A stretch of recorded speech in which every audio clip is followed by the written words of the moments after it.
এই যে মধুপুৰ সত্ৰ মানে কেতিয়া প্ৰতিষ্ঠা হৈছিল, কোনে প্ৰতিষ্ঠা কৰিছিল বা তেনেকুৱা মানে আপোনাৰ উল্লেখযোগ্য ঘটনা কিবা মানে আছে নেকি ইয়াৰ মানে সেইখিনি যদি অলপ কৈ দিব পাৰে। মধুপুৰ সত্ৰৰ মানে ওচৰে পাজৰে আপোনাৰ অসমীয়া গাঁও আছে ন, মানে অসমৰ পৰা যদি আপোনাৰ ইয়াত আপোনাৰ মধুপুৰ সত্ৰ যদি চাবলৈ আহে, তে যদি ৰাতি থাকিব বিচাৰে ক'ৰবাত তেনেকৈ থকাৰ ব্যৱস্থা আছে। ইয়াতে আপোনাৰ নাম কীৰ্তন হয় তালৈকে ইয়াতে। ঠিক আছে কৃষ্ণ। মধুপুৰ সত্ৰ মানে আপোনাৰ এই যে মধুপুৰ সত্ৰ মানে কেতিয়া প্ৰতিষ্ঠা হৈছিল, কোনে প্ৰতিষ্ঠা কৰিছিল বা তেনেকুৱা মানে আপোনাৰ উল্লেখযোগ্য ঘটনা কিবা মানে আছে নেকি ইয়াৰ মানে সেইখিনি যদি অলপ কৈ দিব পাৰে। হয়,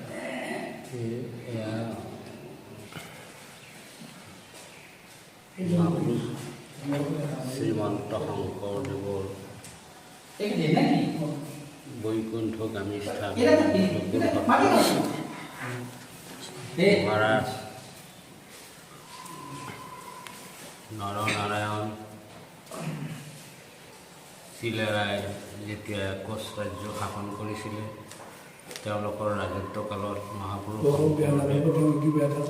কোচ ৰাজ্যত ধৰ্ম প্ৰচাৰ কৰিবলৈ আহি পাটবাউসীতে 18 বছৰ আছিলে তেওঁ। তাতে থাকি তেওঁ ধৰ্ম প্ৰচাৰ কৰিছিলে। শেষ কালত চিলাৰাই ইয়াতে সত্ৰ পাতি দিছিলে। মহাৰাজ নৰনাৰায়ণ চিলাৰাই ইয়াতে সত্ৰ পাতি দিছিলে 500 বছৰ আগতে। তেওঁলোকেই প্ৰতিষ্ঠা কৰা মহাপুৰুষ শংকৰদেৱ শেষ কালত ইয়াতে বৈকুণ্ঠগামী গৈছে। মহাৰাজ নৰনাৰায়ণ ৰজাই গুৰুজনৰ ওচৰত শৰণ বিচাৰিছিলে। গুৰুজনে কৈছিল যে মহাৰাজ, ৰাতিটো ঈশ্বৰে ভালে ৰাখিলে, পুৱাবেলা আহি মই আপোনাক শৰণ দিম, এই বুলি কৈ আহিলে। আহি ভকতসকলক ক'লে যে মোৰ দেহা ভাল নহয়, মই বৈকুণ্ঠত যাওঁ নাকি, তোমালোকে হৰি কীৰ্তন কৰা, এই বুলি কৈ তেওঁ এনেকৈ পূব মোৱাকৈ বহিলে। এতিয়া ভকতসকল আহিলে পশ্চিমফালে সেৱা কৰে। গুৰুজন পূব মোৱাকৈ বহি মালা জপ কৰি আছিলে। এনেতে আধা ৰাতি তেওঁ বৈকুণ্ঠত গ'ল। পিছত মহাৰাজ নৰনাৰায়ণ চিলাৰাই বোলে গুৰুজন যেফালে মুখে বহি বৈকুণ্ঠত গ'ল, গুৰুগৃহৰ সন্মুখখন সেইফালেই কৰা হওক।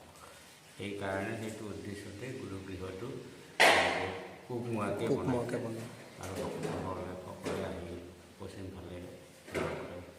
এয়া হ'ল গুৰুজনৰ বৈকুণ্ঠগামী মধুপুৰ সত্ৰ।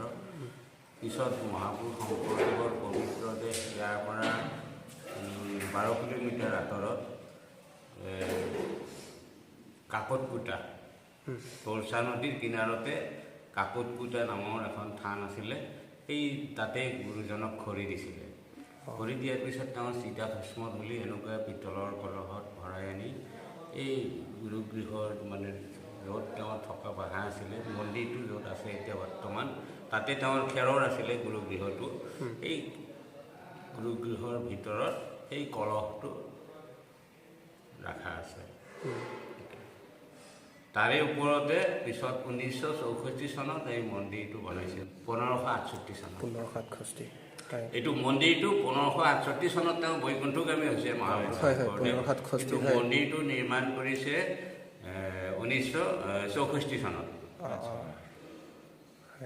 1964 চনত অসমৰ মুখ্যমন্ত্ৰী বিমলা প্ৰসাদ চলিহাই, পাঞ্জাৱৰ ৰাজ্যপাল আছিলে সেই সময়ত মহেন্দ্ৰ মোহন চৌধুৰী, আৰু লাষ্ট ৰজা আছিলে জগদ্দীপেন্দ্ৰ ভূপ বাহাদুৰ, আৰু সেই সময়ত বেংগলৰ মুখ্যমন্ত্ৰী আছিলে প্ৰফুল্ল চন্দ্ৰ সেন। 1964 চনত এইবিলাক কাম আৰম্ভ কৰিছে। 68 চনত বাবু উদ্বোধন কৰিছে, 4 বছৰ লাগিছে। এয়া আৰু এই উদ্বোধনী অনুষ্ঠানত এওঁলোক সকলো উপস্থিত আছিল। বেংগলৰ মুখ্যমন্ত্ৰী, অসমৰ মুখ্যমন্ত্ৰী আৰু কোচ ৰজা জগদ্দীপেন্দ্ৰ ভূপ বাহাদুৰ, মহেন্দ্ৰ মোহন চৌধুৰী আৰু বেলেগ গণ্যমান্য ব্যক্তিও আছিলে উদ্বোধনী অনুষ্ঠানত। আপোনাৰ মধুপুৰ সত্ৰৰ মানে ওচৰে পাজৰে আপোনাৰ অসমীয়া গাঁও আছে ন? আছে। অসমৰ সত্ৰৰ আশে পাশে আমাৰ কোচ ৰাজবংশী মানুহ ইয়াতে বহুত ভকত হৈছে। হয় ওচৰত বৰ্তমান আগতে বহুত আছিল গুৰুজনে ইয়াত কিয় ৰৈ গ'ল ইয়াতে কোচ মানুহৰ সেৱা ভকতিত তেওঁ ইয়াতে ৰৈ গ'ল গতিকে এইকাৰণে তেওঁ ইয়াতে বহুত আৰুতো বহুত ঠাই আছিলে বহুত তেওঁ বহুত জেগাত যাই বৈকুণ্ঠগামী হ'ব পাৰিলে হয় এইখিনি তেওঁ বাছি লৈছে ইয়াৰে মানুহৰ ভক্তি সেৱা ভকতি দেখি তেওঁ ইয়াতে বান্ধ খাই ইয়াতে ৰৈ গ'ল আৰু ইয়াতে শেষত বৈকুণ্ঠগামী হ'ল এতিয়া এই বৰ্তমান 30 ঘৰমান আছে সত্ৰৰ লগত জড়িত তেওঁলোকৰ ঘৰত গুৰু আসন স্থাপনা আছে দিল্লী দেৱ দেৱী পূজা পাতল নকৰে অকল গুৰুজনৰ শাস্ত্ৰ গুণমালা প্ৰতিষ্ঠা কৰি চাকি বন্তি লগাই হৰি কীৰ্তন কৰিছিল আপোনাৰ মানে অসমৰ পৰা যদি আপোনাৰ ইয়াত আপোনাৰ মধুপুৰ সত্ৰ যদি চাবলৈ আহে তেওঁ যদি ৰাতি থাকিব বিচাৰে ক'ৰবাত তেনেকৈ থকাৰ ব্যৱস্থা আছে অসমৰ যিকোনো ঠাইৰ পৰা আহি ইয়াতে সকলো ব্যৱস্থা কৰিছে অসম চৰকাৰৰ ইয়াত যিমান ঘৰ দুৱাৰ আছে গোটেইখিনি অসম চৰকাৰে অসমৰ প্ৰত্যেক মুখ্যমন্ত্ৰী ইয়ালৈ আহিছে কিবা না কিবা এটা অনুদান দিছে সৰ্বানন্দ সোণোৱাল চাহাব আহিছিল 17 ডিচেম্বৰত আৰু হেমন্ত বিশ্ব শৰ্মা চাহেব আহিব তেওঁ আহিম বুলি কৈছে আৰু ইতিমধ্যে তেওঁ মধুপুৰ সত্ৰৰ উন্নয়নৰ কাৰণে 35 কোটি টকা আগবঢ়াইছে সেইখিনি আৰম্ভ হ'লে বৰ মানে আৰু সুবিধা হ'ব কোনো অসুবিধা নাপায় ইয়াতে আপোনাৰ নাম কীৰ্তন হয় নাম কীৰ্তন বা মহাপুৰুষ শংকৰদেৱ গুৰু ঘৰত থাকিছিল আৰু সেইফালে কীৰ্তন ঘৰ এভাগ আছে এয়া